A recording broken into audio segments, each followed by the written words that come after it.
हो गए जी। और जिन बूथों पर कभी भी 80% वोट नहीं पड़ता था, उन बूथों पे 80-90% वोट डल गया जी। सबका वोट डाल दिया, जो वहां थे नहीं उनका भी वोट डल गया। बाहर के लोग वोट डाल रहे थे, बीएलओ नए पोस्ट हो रहे थे, अधिकारी कौन पोस्ट होंगे, एसओ कौन होंगे, सीओ कौन होंगे। एक एसओ की तो आपने भाषा सुनी होगी जी। वो तो क्या सुना रहे थे, वो श्लोक सुना रहे थे। क्या श्लोक सुनाए उन्होंने, सुने नहीं आपने? वो ऐसे श्लोक सुनाए जो मैं कह भी नहीं सकता आपसे। जिस ऐप तो आपका विमान, लड़ाकू विमान की बार में पढ़ा और सोशल मीडिया पे पढ़ा, लेकिन जो बड़े चैनल हैं पता नहीं उन पे क्या दबाव है कि वो न्याय के साथ नहीं खड़े होते हैं। इससे पहले भी बीएचयू में एक बेटी के साथ घटना हुई, वो न्याय के लिए सोचो उसको क्या तकलीफ और परेशानी का सामना करना पड़ा। अभी बिहार की जो बेटी पढ़ने आई थी उसके साथ जो घटना हुई है, कहीं ना कहीं परिवार संतुष्ट नहीं है जिस तरह पुलिस का व्यवहार है। और पुलिस को मनमानी नहीं करनी चाहिए।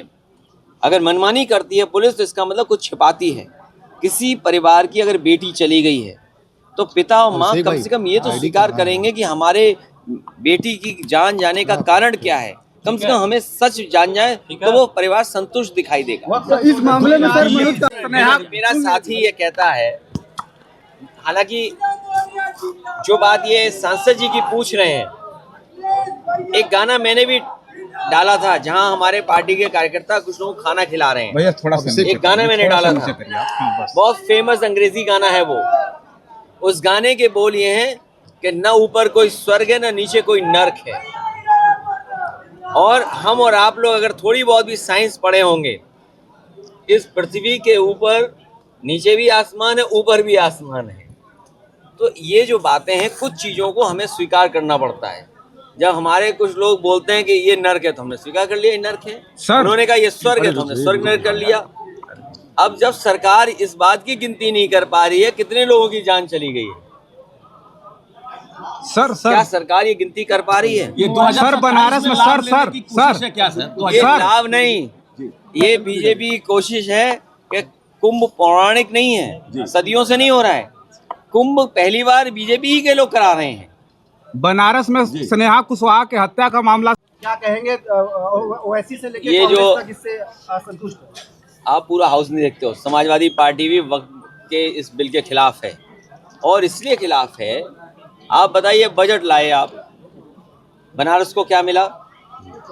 बजट आया पत्रकारों को, हमें क्या मिला? बजट आया स्टूडेंट्स को क्या मिला? बजट आया हमारे यहाँ बहुत सारे किसान हैं या जो दूध पैदा करते हैं वो किसान हैं, जानवर रखने वाले, बताओ उनको क्या बजट में मिला?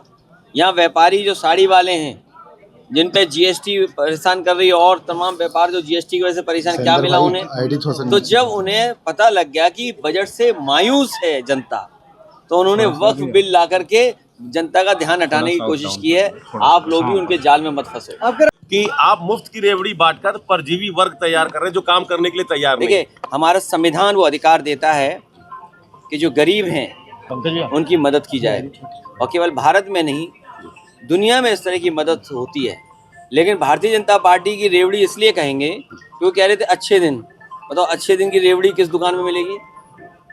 तो इस तरह के बड़े सपने नहीं दिखाने चाहिए, और जो गरीब की मदद कर सके वो योजनाएं जरूर चलनी चाहिए। उसके लिए सुप्रीम कोर्ट भी मैं समझता हूँ पक्ष में रहेगा कि मान लीजिए समाजवादी पार्टी ने लैपटॉप बांटा, आप पत्रकार बनारस के हैं, बहुत सारे ऐसे परिवार या बच्चे मिल जाएंगे जिन्होंने उससे रोजगार किया होगा, काम किया होगा, या फिर वो अपनी पढ़ाई में उससे मदद ली होगी, तो उसको रेवड़ी नहीं कह सकते हैं। हाँ, लेकिन अच्छे दिन को रेवड़ी बोल सकते हैं। आप कह रहे हैं इंडिया गठबंधन मनोज काका पर एफआईआर हुआ है, देखिए झूठा न्यूज़ फैला रहे हैं। ये अगर एफआईआर हुई तो उन्हें बताना पड़ेगा कि कहाँ से खबर मिली है।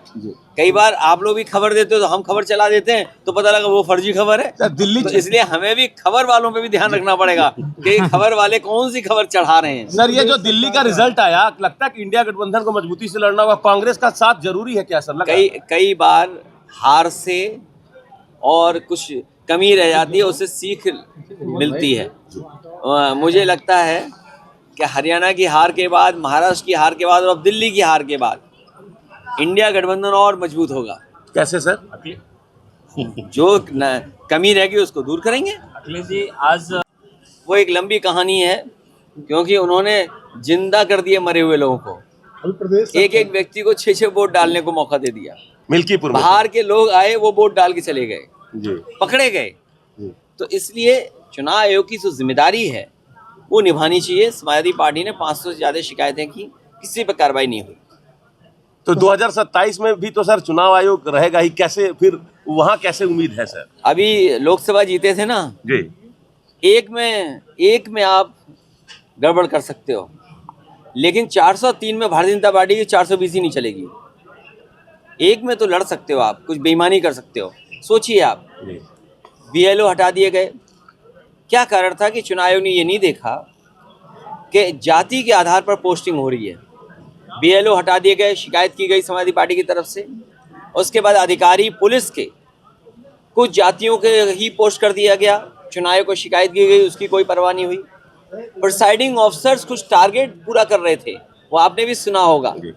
जो प्रिसाइडिंग ऑफिसर थे उसके अंदर बैठ करके कुछ टारगेट पूरा कर रहे थे वोटों का। अगर प्रिसाइडिंग ऑफिसर ही वोट डालने लगेंगे तो फिर क्या लोकतंत्र बचा आपका। इसलिए चुनाव आयोग को इस तरह के मुहावरा हम लोगों ने कह करके जगाने की कोशिश की है। नोटिस भी भेजा है कफन वाले बयान। अरे भाई, अभी नोटिस वोटिस नहीं आया, हम भी तैयार हैं उसके लिए। हम चाहते हैं ये बहस बाहर आए, आयोग से बाहर कोर्ट में आ जाए, उसकी तैयारी हम लोग करेंगे। आपका प्रेडिक्शन? कबाड़ है ये, महंगा कबाड़ है ये। भाई आप ले आओ। अगर देखिए, ये बड़े सवाल हैं, बड़े सवाल इसलिए बनते हैं क्योंकि देश का सवाल है। इससे आपको भी सवाल नहीं पूछना चाहिए, और तब सवाल नहीं पूछना चाहिए जब प्रधानमंत्री कॉन्स्टिट्यूंसी में अगर आप उनको कबाड़ बोल रहे हो। तो मैं आपसे कहूँगा, जब प्रधानमंत्री जी आए तो उनसे पूछना कि कबाड़ क्यों खरीदा है आप। एक आखिरी सवाल सर, आपका प्रेडिक्शन क्या है सर? 2027 में कितनी सीटें आपको आ सकती हैं? देखिए, मैं आपसे कह रहा हूँ, बीजेपी की 420 ही 2027 में नहीं चलेगी। जनता इनको हटा देगी। जनता इंतजार कर रही है, जनता इसलिए इंतजार कर रही है, ना किसान की आय दोगुनी हुई, महंगाई कितनी बढ़ गई है, बेरोजगारी बड़े पैमाने पर है, आप रोजगार दे नहीं पा रहे, डिलीवरी बॉय बना दिया, आप सब व्यापारियों को बर्बाद कर दे रहे हो। जीएसटी ऐसा लागू किया कि जीएसटी जब तक व्यापारी समझता है, नया कानून आ जाता है जीएसटी में। तो ये जो जीएसटी की वजह से, वो मुनाफाखोरी की वजह से, महंगाई जो हमारे देश के सामने है, वही भारतीय जनता पार्टी को ले डूबेगी। तो आपने तो माँ गंगा के साफ करने की बात कही थी, अब आप बताओ बनारस वालों, अब यमुना साफ कर रहे हैं। हो गई। अरे वरुणा को हम लोगों ने साफ करने का एक मॉडल तैयार किया था, और मैं आज कहता हूँ और फिर कहूंगा, जब कभी सरकार बनेगी तब आप देखना, वरुणा को या नदियों को साफ करने का जो मॉडल गोमती का मॉडल था, और जो मॉडल आपका वरुणा में बनाया था, वही मॉडल है जो हमारे देश की नदियों को साफ सुथरा करेगा। ये जो कसम खा रहे हैं कि यमुना को साफ कर देंगे, उनकी आपने कसम खाते हुए गंगा की भी देखी है, और फिर नई चीज देखी हम लोगों ने इधर। एक देखिए, हर एक से कुछ सीखना चाहिए हम लोगों को। हम लोगों ने मुख्यमंत्री जी से सीखा है कि कपड़े पहन के ही स्नान करना चाहिए।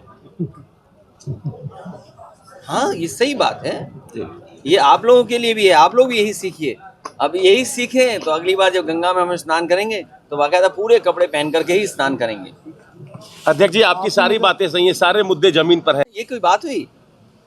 हम वो हिंदू हैं जो सभी धर्मों को बराबर मानते हैं, सब धर्मों का इज्जत करते हैं।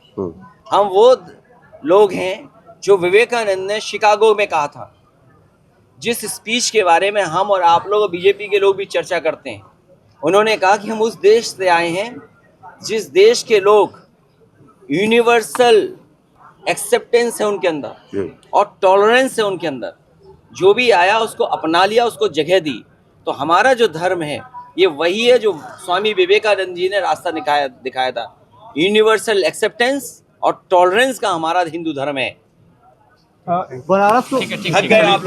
पीएम विदेशी दौरे में तमाम रक्षा संबंधी डील भी होने की बात सामने आ रही है, कैसे देखते हैं? तुम्हें किस बात की चिंता है भाई? अमेरिका से अगर कुछ बड़ा आ जाए हमारी फौज के बाद तो अच्छी बात है, लेकिन पुलवामा का याद करना, उन शहीदों को, उनके प्रति संवेदना, उनको याद करना, उनके बलिदान को याद करना, पूरे देश को याद करना चाहिए। लेकिन ऐसी घटना ना हो, और घटना के पीछे क्या साजिश हो, अगर देश की जनता जान जाएगी तो हमारा देश और मजबूत होगा। हमारी फौज को और जो इंटेलिजेंस है और हमारे जो लोग एक्शन लेते हैं आतंकवाद के खिलाफ और मजबूती से ले पाएंगे।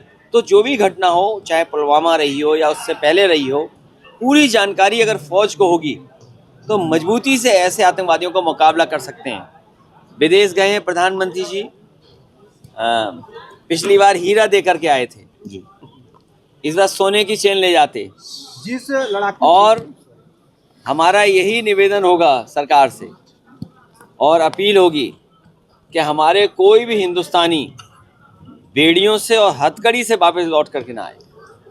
और अगर विदेश जा रहे हैं लोग तो वो इसलिए जा रहे हैं क्योंकि उनके पास यहाँ अच्छी नौकरी नहीं है। आप कह रहे हैं चुनाव, वो घर परिवार छोड़ करके अगर जा रहे हैं तो वो इसलिए जा रहे हैं क्योंकि वहाँ अपॉर्चुनिटी बेहतर मिल रही है, उनका जीवन अच्छा होगा, उन्हें कमाने का अच्छा मौका मिलेगा, अपने सपने पूरे करने का मौका मिलेगा।